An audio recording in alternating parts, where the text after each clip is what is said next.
Hello बच्चों, स्वागत है आप सभी का हमारे इस एमपी बोर्ड स्टडी जोन में। मैं आज आपको पढ़ाने जा रहा हूं क्लास 10 सब्जेक्ट सोशल साइंस के अंदर इकोनॉमिक्स के अंदर पढ़ रहे हैं चैप्टर नंबर फर्स्ट, इसका नाम है डेवलपमेंट। इससे पहले मैंने आपको कुछ क्वेश्चन आंसर इस डेवलपमेंट के वो बता दिए थे। डेवलपमेंट में हमने बेसिकली इकोनॉमिक डेवलपमेंट को फोकस किया था। आज हम पढ़ने जा रहे हैं इसी चैप्टर के सबसे इंपोर्टेंट और सटीक ऑब्जेक्टिव। चलिए हम प्रारंभ करते हैं ऑब्जेक्टिव्स को। ऑब्जेक्टिव में सबसे फर्स्ट है चूज द करेक्ट ऑप्शंस, पहला तरीका, और उसमें सबसे फर्स्ट क्वेश्चन लिखा हुआ है human development report is published by. Human development report जिसको आप एचडीआर के नाम से जानते हैं, आखिर किसके द्वारा पब्लिश की जाती है? उसका आंसर है UNDP, United Nations Development Programme. UNDP के द्वारा इस ह्यूमन डेवलपमेंट रिपोर्ट को पब्लिश किया जाता है और ह्यूमन डेवलपमेंट रिपोर्ट को पब्लिश करने के बाद में एक रैंक तैयार की जाती है, उसी रैंक को एचडीआर कहा जाता है। तो यहाँ पर आप देखेंगे कि दो फुल फॉर्म आती हैं, एक है ह्यूमन डेवलपमेंट रिपोर्ट एचडीआर के नाम से और दूसरा वहां पर होता है human development index that means HDI के नाम से। आप यहाँ पर देखेंगे कि ह्यूमन डेवलपमेंट इंडेक्स जब लिखते हैं तो लिखा जाता है एचडीआई, और जब आप लिखते हैं ह्यूमन डेवलपमेंट रिपोर्ट तब लिखा जाता है एचडीआर। आंसर इसका UNDP. What was the literacy rate in the Kerala in 2011? 2011 में केरला की लिटरेसी रेट क्या थी, साक्षरता दर क्या थी? तो आंसर है 94%। 94% लिटरेसी रेट केरला के अंदर सबसे बेहतरीन लिटरेसी रेट है। और इसके बाद में हम बात करेंगे क्वेश्चन नंबर थर्ड की। क्वेश्चन नंबर थर्ड में आप देखेंगे Which of the following is the most important component for comparing the different countries? अलग अलग देशों का कंपेयरिंग करना चाहते हो, डेवलपमेंट हुआ है कि नहीं, तो आखिर किस बेस पर कंपेयरिंग करना सबसे सटीक होगा? Population, income, per capita income, resources. तो आंसर है इसका per capita income. Per capita income answer है इसका सी। और उसके बाद है in which state of India is the infant mortality rate is lowest? Infant mortality rate that means शिशु मृत्यु दर दैट मींस आईएमआर सबसे कम किस में है? तो आंसर है इसका केरला। आंसर है केरला। नेक्स्ट है which of the following countries has higher HDI rank than India? इनमें से किस कंट्री की HDI rank human development index के अंदर जो रैंक तैयार की गई है वो इंडिया से ज्यादा है? श्रीलंका। 5 का आंसर है श्रीलंका।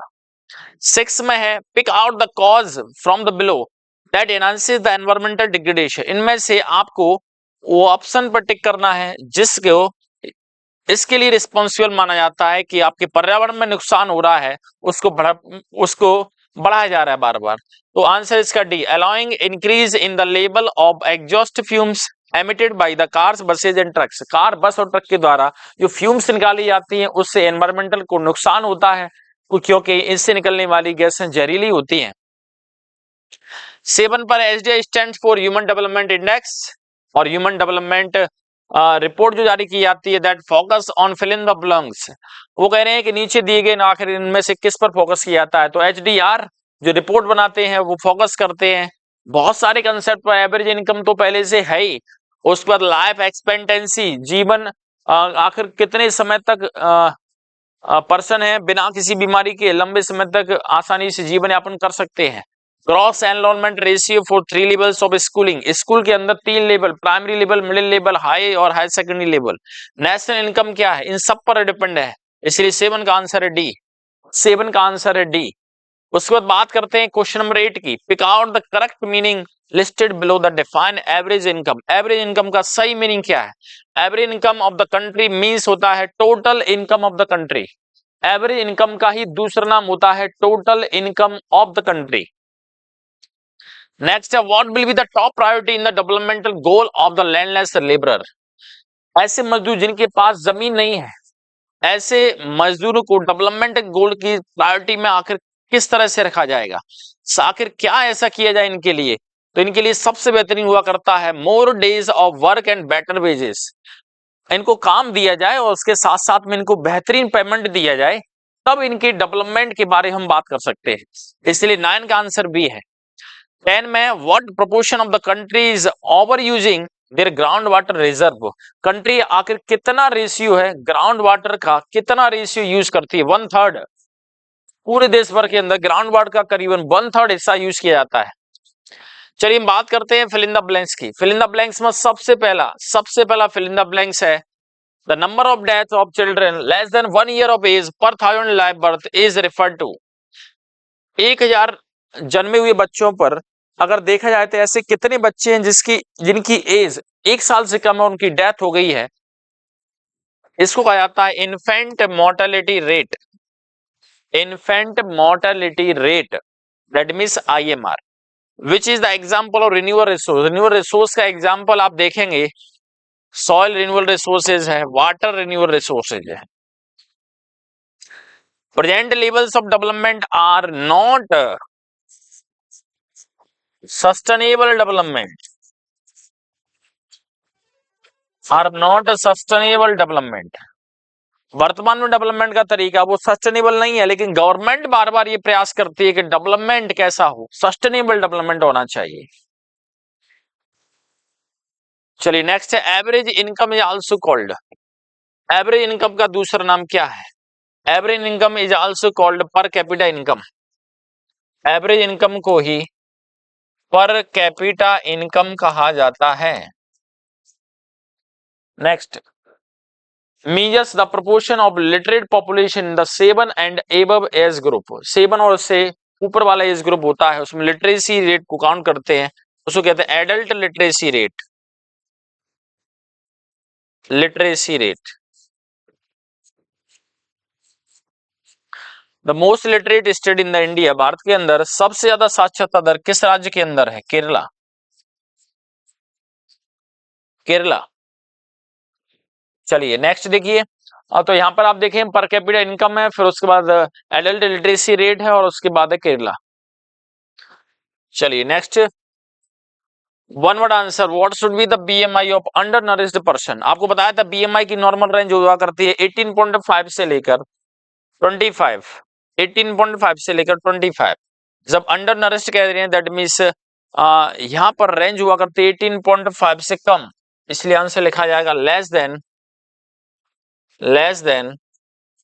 18.5 किलोग्राम पर मीटर स्क्वायर, ये यूनिट है BMI। Give any one example renewable resource, अभी बताया था सॉइल और वाटर। नेक्स्ट है full form of BMI, body mass index. Body mass index. Which is India's most literate state. सबसे ज्यादा साक्षरता दर केरला। लिटरेसी रेट केरला में सबसे ज्यादा। इस तरह से आप इसका स्क्रीनशॉट भी ले सकते हैं, आप चाहें तो इनको नोट भी कर सकते हैं। सबसे मैंने आपको वन वर्ड आंसर बताए, साथ में मल्टीपल चॉइस क्वेश्चन बता रहा हूं, इसके साथ में मैं आपको मैचिंग बताऊंगा और साथ में ट्रू और फॉल्स बताऊंगा। ये सिलेक्टेड पोर्शन में आपको बताता जा रहा हूं। चलिए उसके बाद है व्हाट स्टैंड्स IMR। IMR की फुल फॉर्म पूछा है, तो IMR की फुल फॉर्म हुआ करती है infant mortality rate. Infant M that means mortality, R का मींस होता है rate, IMR। Which organisation release human development index. SDI और SDR को रिलीज करते हैं, वो है UNDP। 2018 what was the rank of India in SDI। SDI के अंदर 2018 में पूछा जाए तो रैंक होती है 130 और 130 130वीं रैंक है, और यदि 2020 में पूछा जाए तो रैंक हुआ करती है 131वीं रैंक होती है। चलिए नोट कर लीजिए। उसके बाद है मैचिंग। मैचिंग में आप देखेंगे सबसे पहले लिखा हुआ गर्ल इन अर्बन फैमिली। शहर के अंदर जो परिवार है उसके अंदर जो लड़की है आखिर वो क्या चाहती है? वो चाहती है equal opportunity just like her brother. जैसे उसको भाई को मौका दिया गया है फॉरेन जाने का, विदेश में पढ़ाई करने का, वही मौका किसको मिलना चाहिए? उस गर्ल को, उस लड़की को मिलना चाहिए। दूसरा ए मिनिस्टर का सीधा रिलेशन मोर वोट्स, ज्यादा से ज्यादा वोट चाहते हैं। लेबर में जो मजदूर हुआ करता है वो चाहता है रेगुलर वेज मिले, नियमित रूप से उसको पेमेंट मिलता रहे, मोर जॉब्स मिलती रहे। काम मिलता रहे उसको। बिजनेसमैन है वो चाहते हैं कि मोर प्रॉफिट मोर प्रोजेक्ट, सबसे ज्यादा प्रोजेक्ट हो और प्रोजेक्ट के साथ में प्रॉफिट बहुत ज्यादा हो, ये इनका मुख्य पर्पज हुआ करता है। इसलिए फर्स्ट का सेकंड है, यहाँ पर ए है उसका सेकंड है, बी है उसका फोर्थ है, सी है उसका फर्स्ट है और डी लिखा है उसका थर्ड है।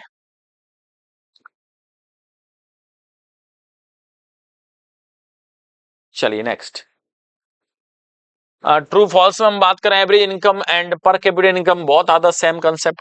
एवरेज इनकम और पर कैपिटा इनकम बिल्कुल दोनों सेम हुआ करती हैं। तो यहाँ पर आप आंसर, ये ट्रू है।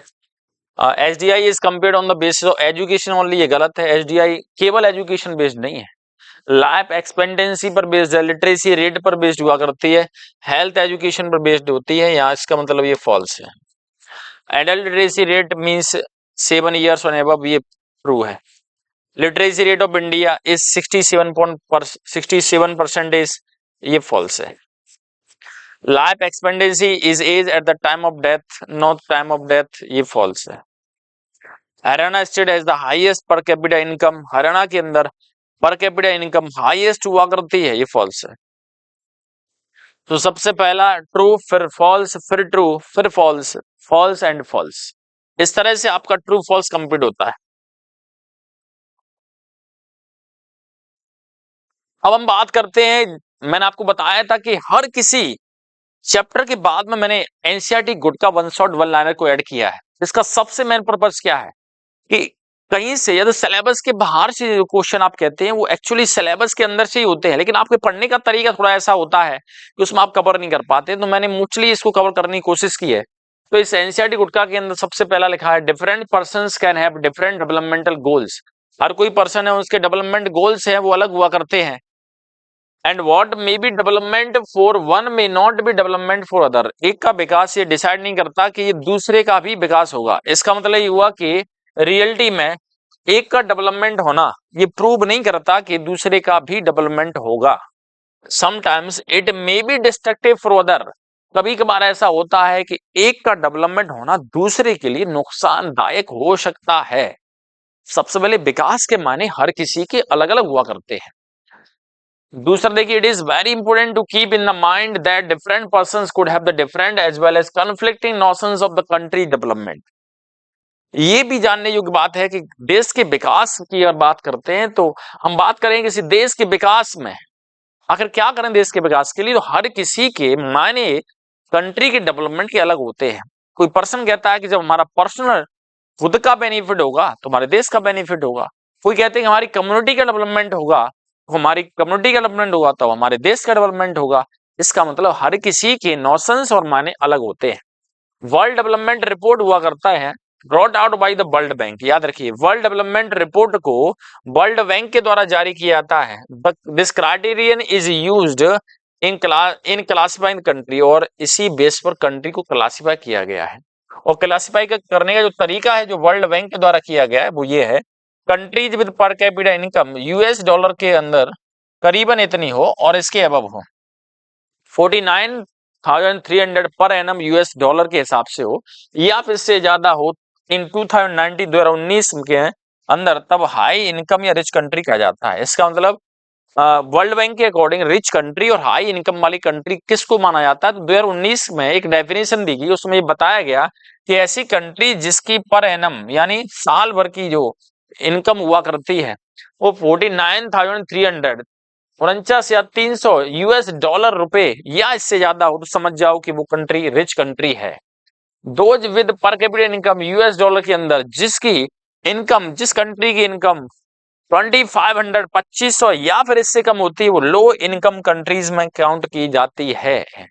और आपको बता दें कि इंडिया के लिए टर्म यूज किया गया कि मीडियम इनकम वाली कंट्री का नाम क्या है, तो आंसर आता है इंडिया। भारत के अंदर मीडियम इनकम कंट्रीज है, भारत को माना जाता है। India comes in the category of low middle income. देखिए लो कम है लेकिन मिडिल इनकम में काउंट की जाती, बिकॉज इट्स पर कैपिटा इनकम इन 2019 में इसकी पर कैपिटा इनकम मात्र कितनी थी, अंडरलाइन कर लीजिए, मात्र कितनी थी, यूएस डॉलर में 6700 पर एनम हुआ करती थी, as compare to the rich countries के कंपेयर में, है ना। तो यहाँ पर यूएस डॉलर में आप देखेंगे तो इसकी कितनी 6700 पर एनम। जो सबसे कम थी वो 2500 यूएस डॉलर या उससे कम, उसको मानते हैं पुअर कंट्री। और जो उससे ज्यादा है, लेकिन जो वैल्यू दी गई है रिच कंट्रीज की उससे कम है, तो समझ जाओ मीडियम है या लो मिडिल इनकम वाली कंट्री मानी जाती है। और उसका सबसे बेहतरीन एग्जांपल 2019 के हिसाब से देखा जाए तो इंडिया, दैट मीन्स भारत है। Money in your packet can not by all the goods and services. आपकी जेब में रुपया जो है उसके द्वारा आप हर किसी चीज को खरीद नहीं सकते। That you may need to live well, जो आपके जीवन यापन के लिए बेहतरीन होगी।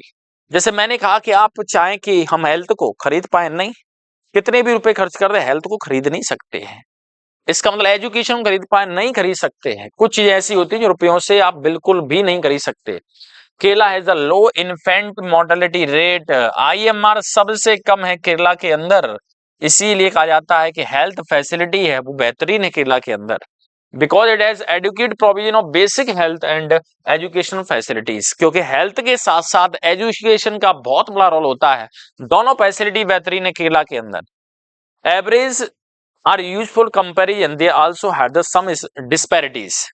और कंपेरिजन करने के लिए एवरेज यानी औसत का जब हम इस्तेमाल करते हैं, औसत की बात करते हैं, तो सबसे बढ़िया है कंपेयरिंग करने के लिए। लेकिन they also had the disparities, लेकिन ये कुछ विषमताओं को, कुछ असमानताओं को छुपा देती है।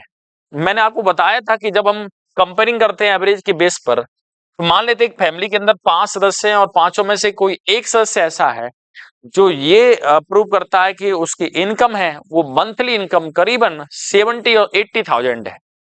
लेकिन अगर देखा जाए बचे हुए 4 लोग ऐसे हैं घर के अंदर जिनकी इनकम मात्र 1000 रुपए पर मंथ के हिसाब से है, लेकिन जब देखा जाता है पूरी फैमिली बड़ी रिच लगती है, तो उसका रिच होना, पूरा परिवार आखिर अमीर कैसे दिख रहा है? मात्र एक व्यक्ति के हिसाब से।